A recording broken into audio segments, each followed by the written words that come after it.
only 1 in 250 entrepreneurs actually becomes an 8-figure business owner. Thinking that you're the one is highly unlikely, unless of course you have the systems to be the one. My name's Sean Ross, and in this video, I'm gonna be breaking down how you can become the 1 in 250 that actually builds an 8-figure business. I run 8-figure agency. We're a consultancy that helps digital marketing agencies scale through systems, processes, and operations so their founders can focus on growth and remove themselves from the operation. Now, if you're wondering how I know how to do this or why I know how to do this, when I was 24 years old, I was managing an 8-figure business unit for Amazon. And along my journey, I've consulted over 600 agencies in several 8-figure businesses. I've been able to peek my head behind the curtain in these 8-figure businesses to understand what they do. How do they become 8-figure businesses, and what is it about them that I can learn from my business? Now, in this video, I'm gonna break down the 4 segments you need to focus on to scale your business to 8 figures. Now, let's just break down the numbers. Whenever you wanna build an 8-figure business or build anything from the 8-figure mark, you wanna do it building with the end in mind. So we need to start with the numbers. If you're gonna build an 8-figure business, what are the numbers to actually become one? So let's start with some basic numbers. As of right now, I set 110 appointments per month. On average, we could assume 25% of people are not gonna show up to the call. On average, we could assume 20% of deals will close based on the people that show up to the call. The average price point that we could assume is $2,500 a month. Based on these numbers, if you were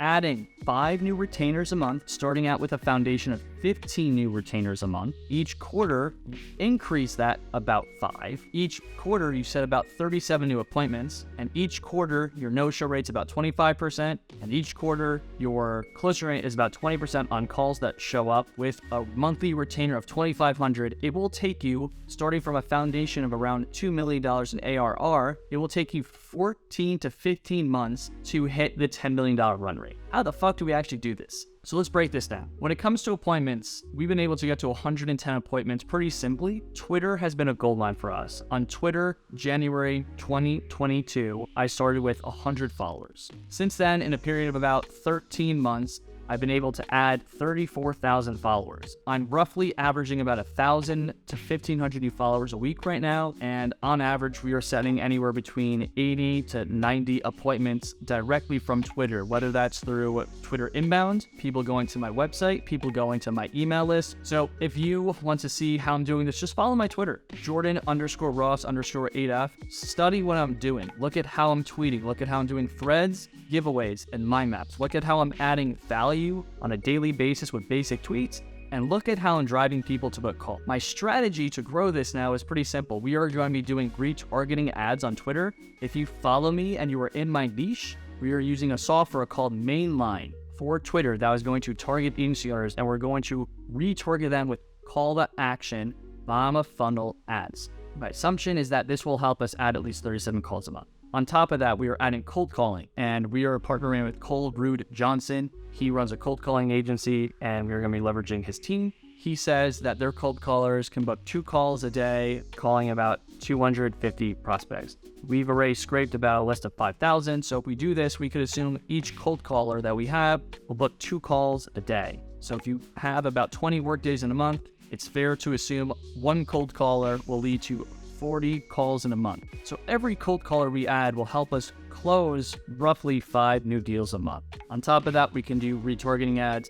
and other platforms. I could do webinar funnels, which are highly successful. These are going to be the ways in which I increase my appointments from 110 to 300 to 400. If I want to hit my target growth, $883,000 per month in revenue, I need to set 300 appointments a month. And that is my goal. Once I set 300 appointments a month, with these numbers, I will have an 8-figure business. It's that simple. Now, when it comes to your business, this is how you want to strategize. This is how you want to think about your appointments, and this is how you want to start to target getting more appointments set. When it comes to actually learning how to do this, I hire consultants, and I constantly am hiring experts and consultants that are going to train me and help me build these processes in-house. We're going to be considering what else would you need to have in your business to actually grow to 8 figures. It's not only sales, it's also ops. The things that you need to consider first and foremost is talent. When I consider what I need to build a business of 8 figures, there's 3 main heads that you need in your business. You need your head of sales, you need your COO, and you need your head of fulfillment. You as the founder are responsible for sourcing the right talent. You're responsible for the funnel,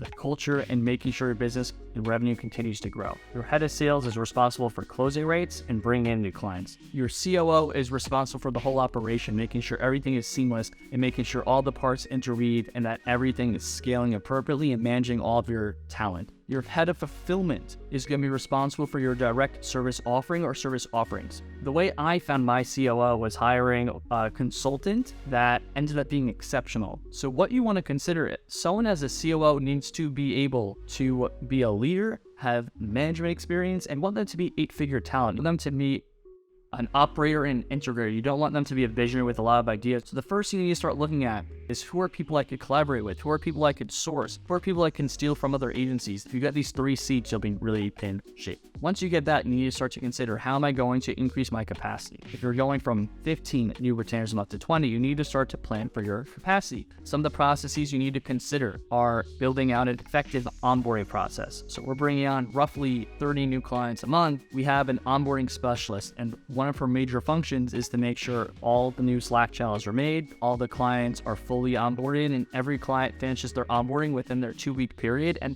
they manage our consultants to make sure that's happening, and they escalate to me or to our COO if we're falling behind. So getting an onboarding specialist is going to be super important for you as you do this. Other things you need to consider is your pod structure. Do each pod hit capacity? So by my definition, a pod is a group of people on your team, 3 to 6 people that manage a grouping of business. So a grouping of business could be 10 accounts, 20 accounts, 30 accounts. As you start to scale, you need to start to forecast when your pods will actually hit capacity. A pod should be able to have roughly 15, 20 to 30 accounts. So you need to figure out what your pod structure looks like. And what you want to be able to forecast with these growth models is when you need to bring on, hire, source, and train talent. I like to say you want to have a 6-month horizon. Probably going to take about a month to source and hire someone. It's probably going to take another 3 months to onboard and train them effectively, and then it's going to take another 2 months to establish mastery. So a 6-month time horizon. For my business, I source talent in advance. Right now, I have 3 consultants that we are loading up in terms of capacity. I had an interview yesterday to start sourcing talent for my consultant that I'm going to work with in 6 months from today. And the way I was able to do this with him, I said to him really specifically, I do not have a need to hire you today. Are you okay having this conversation knowing this might not come to fruition for another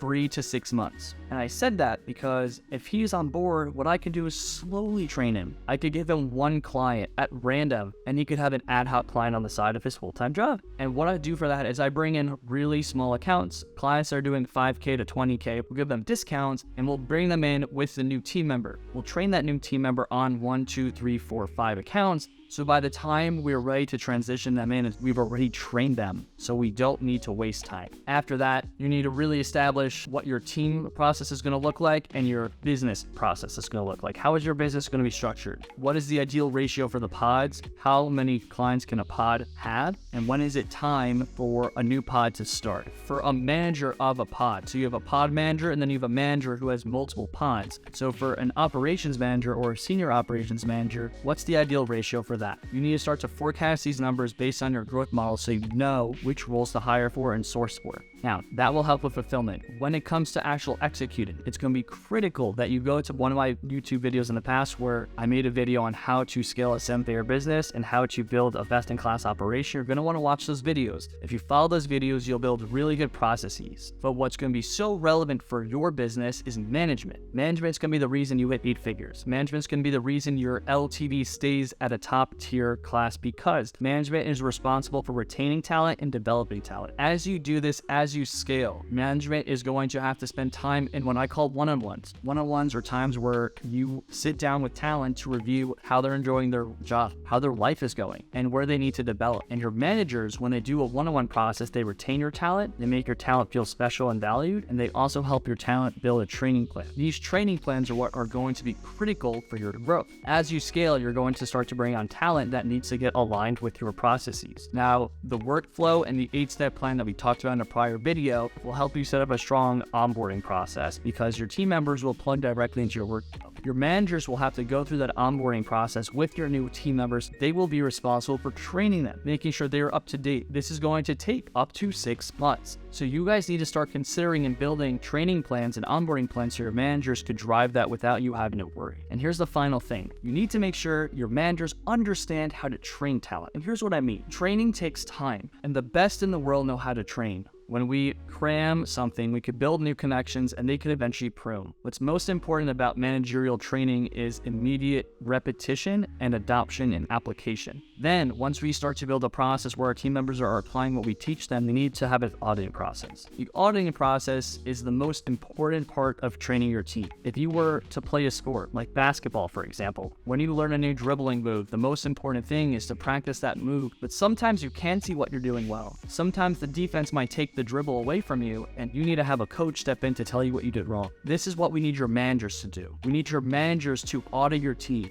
The most important reports and auditing that you need to put into place are end-of-day reporting, where your team members report out on what went well, what didn't go well, what were their struggles. You're going to want to set up the operations meeting, which was discussed in one of my earlier videos. In this meeting, managers will be able to identify areas of opportunity. You're going to want your managers to set up your FAQ process. An FAQ process is whenever a team member has a question, you want them to submit it to a form. This form is going to go into a database where your team members will be able to review the answers that your managers replied back. Managers will make videos that could then be turned into further training videos. The best 8-figure businesses are training companies. Going high level to recap, if we set the right amount of appointments and we scale from 100 appointments to 300 appointments with the appropriate numbers, we can reasonably expect to hit an 8-figure business if you're starting at $2 million annually with $2,500 average monthly for revenue per client. You could scale to an 8-figure business in roughly 14 to 15 months. You need to focus on management and you need to focus on training. When you do all these things, your talent will stay because they'll feel valued. Your talent will improve and your churn will reduce. Your lifetime value will increase. You do all these things and you can build an 8-figure business. If you have watched this and you want help building your business, go to the link below where we will help you build a thriving 8-figure business like we've already done with several of our clients.